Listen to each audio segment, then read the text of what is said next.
So if you want to hire, yeah, and what do you expect from the European market, and what kind of, let me say, like, what kind of success factors have you seen in Japan that you think you can bring over to Europe? well, for our service, I think what worked best, not just in Japan, but all the other countries that we went to so far as well, is that we have a very casual approach, a young approach, and bring something new to the recruitment industry. And we tested it here 2 years ago, and the reactions were just the same as in any other market, that the people were just longing for a different kind of approach to matching teams to people that want to work with those teams. And right now, we're in the phase of getting together all the features that the market locally here needs, and that is a long process, which takes a lot of feedback. But the basic thought of making it easy to connect with new teams is there in every market. Yeah. So, as a company, as a startup company, you are an early mover between like Japan and Germany, and actually we are here on the panel for JETRO, who somehow start to emphasize more on the relations between startup companies in Japan and other countries. So actually, what would you expect from organizations like JETRO or other organizations for the companies that are following you in the future? Like, what would you need to make these moves between Japan and Europe more successful for individual startups? What kind of infrastructure, what kind of support, etc.? I think the support system that is already there, which is so important wherever you go, and no matter how big your company is the people connections that you can make through organizations like JETRO. Because if you get into a new market and you don't know anyone, you're not getting anywhere. You need to know who to talk to about which topic. If you have a certain kind of problem, which you always stumble upon in certain markets, then you need to know who to ask for a possible solution. And organizations like JETRO can give you that. What I would expect, well, I don't know. What would you guys expect? What would you expect? if you, for example, if you try to make more business in Japan, like what kind of help would you need? I'm not sure whether it's very, the market is different and the needs of customers are different. It needs to be, your offering always needs to fit the needs and it needs to be localized. But I think the support is probably the same everywhere, which is, as an entrepreneur, you want to be connected to other entrepreneurs, because your biggest problem always is you don't know what you don't know.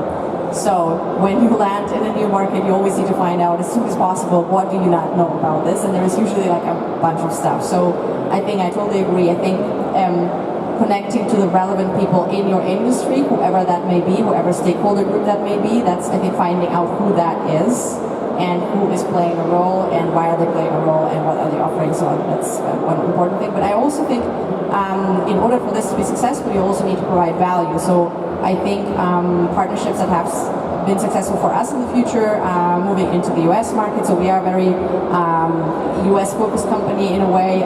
We have customers here in Germany, but we also have a lot of customers in the US. And we've had similar partners like JETRO bringing us to New York, for instance. I think what was very valuable is just knowing the right people, knowing where to look that you haven't like overlooked yet, and just also finding very relevant pre-vetted partners, I guess, whether it's sales, early sales, business development efforts if it's a B2B business, but also marketers that know the market in the B2C business and so on. I think this is all still, it sounds kind of like very obvious, but when you actually really need that, you need that, and you need to be able to trust someone who you really kind of like know has been vetted before, because you have no option to understand whether they're good or bad, since you entirely lack the local context.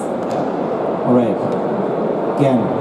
Yeah, we live in a digital world, and it seems all is connected via Facebook, Instagram, Slack, whatever, but it's super important that people meet in a physical place and have a discussion. I think that's when you can feel the vibe, the passion in the eyes. They are really into photography or into HR or stuff like that, and you can't emulate that on a screen. And that's the reason why even if it's Japan or Russia or China, it's important that you meet the people in person and have a better feeling. I think this is super important, and for me it's important to grab a beer and have fun, yeah, and then you can see that might be a new business partner or not. I think that's my rule. I mean, grabbing a beer and having fun, Japan is a great place to do that. So what other aspects would you say are, or make Japan an interesting place to look at for startup companies? Because, I mean, mainly in Europe, if you have been talking to people in the past and you've been talking about East Asia, most people say, like, China. We go to China. We look at China, whatever. So, actually, why do you think they should look at Japan? Lisa.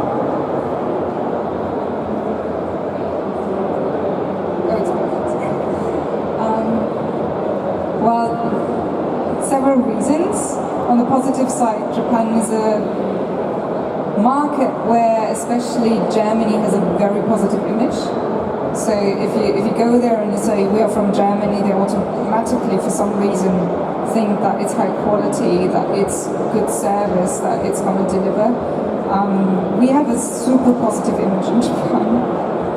They even think our trains run in time.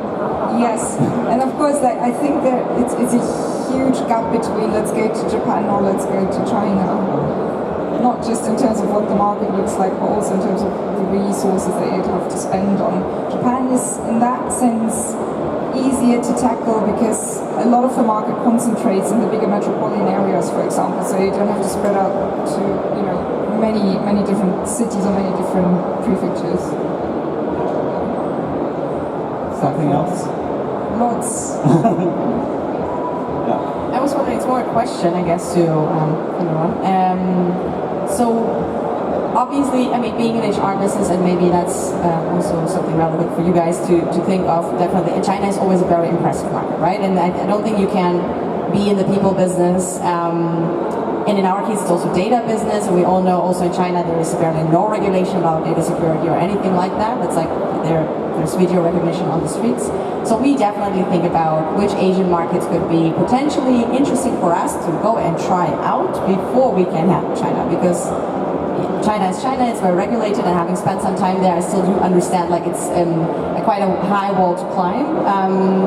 So maybe a question then is Japan in any way comparable in a way that from a European standpoint of view, or from, let's say, like a pan-European American company point of view, does going to Japan actually help to understand the Asian market a little bit better in general? Or would you say there is no connection to other Asian cultures? You need to start from zero every time you go to like Southeast Asia, to China, to Japan, and so on? Actually, yeah, I think so. Yeah. You don't? Oh, okay. Again, what do you think? Yeah, and maybe I can say something about that. So it's actually a lot of our Japanese clients are asking similar questions about Europe. And they ask me like, okay, so can we do this for all of Europe?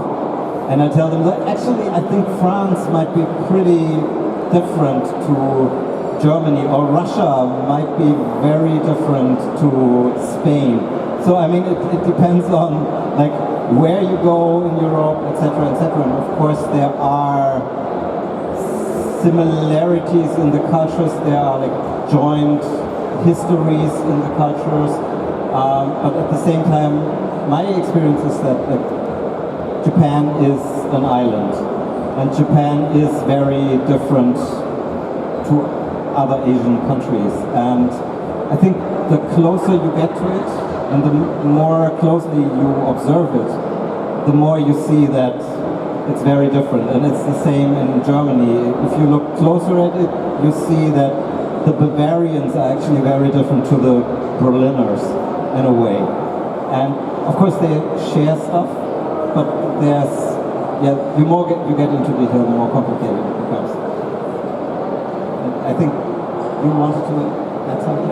Yeah, Japan is an island, and it's about trust. So if you find the right people in China or in Singapore or in Japan, doesn't matter, right? I think find the right people in each country and then expand it. I think that's.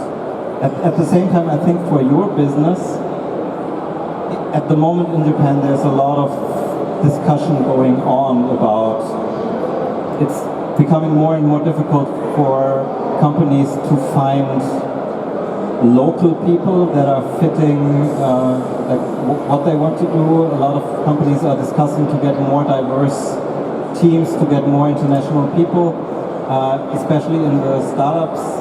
My experience is that there are more international people also coming in, so they might get into difficulties like the ones that you want to solve. You have a different... Very much depends on the team. Of course, the startup world is very international wherever you go. But for Japan especially, you have a lot of small companies, a lot of small startups who say they're very open to hire. There's the HR person speaking. They say they are open to hire foreigners, but they need to speak perfect Japanese, for example, which is a joke, which is a total joke. This is not diversity. Yeah. But you have it a lot. And you can't really blame them because lots of them can't speak English. Yes. It's just a fact. Sure. Right? Because I think the gentleman over there was asking whether you have to speak Japanese in Japan or not. And I would actually say yes. Yeah. You should. Or at least it gives you a huge advantage if you do it, because it's easier to get the connections, it's easier to work with the people there, and it's easier to get their trust. All right, so I think we have another 3 minutes, so maybe we also give a chance to the audience to ask a question or two. Any question from the audience?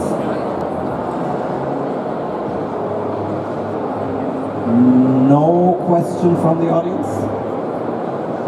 Okay, so then I would ask the three panelists for a final statement, and the question is, and we start with, again, the question is, please tell the audience in 2 or 3 sentences why should they think about going to Japan. Yeah, there are hard numbers, but there are also. So I feel connected to Japan, of course, but why is Japan an interesting market? It's, of course, food. Yeah, you can eat delicious food, and the people are super welcoming, even if they don't speak English. But I think that's it's super international at the end. Also for the 2020 Olympics and stuff like that. And if you never went to Japan, just do it. And I think you were more often in Japan than me, but it's crazy. Yeah. So yeah, I don't want to advertise Japan, but I think it's a cool place, definitely. Same question. So since I actually haven't been to Japan, this is a hard one for me. But I think I am, from experience, having gone to Argentina, having not known the language, and having started a business there and grown it, I can only encourage everyone to do the craziest thing you could possibly do, and probably going to Japan, starting a business, growing it there, might not seem as the most easiest thing to do for a German or a European entrepreneur, but it's definitely always worth it to jump that cliff and make huge tons of experiences and learnings.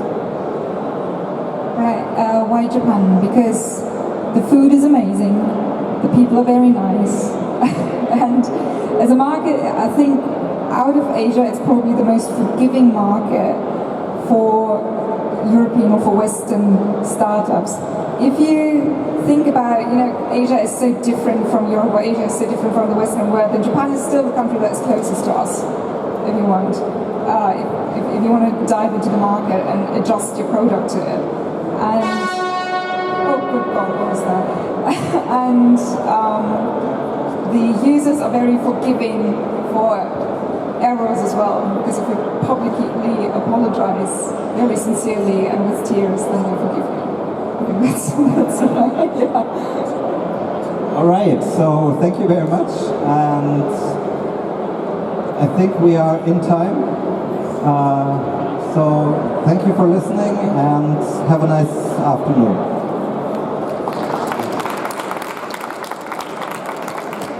Thank you very much, Bjorn. Thank you very much, Lisa, Daria, and Yen. Once again, please give them a warm applause.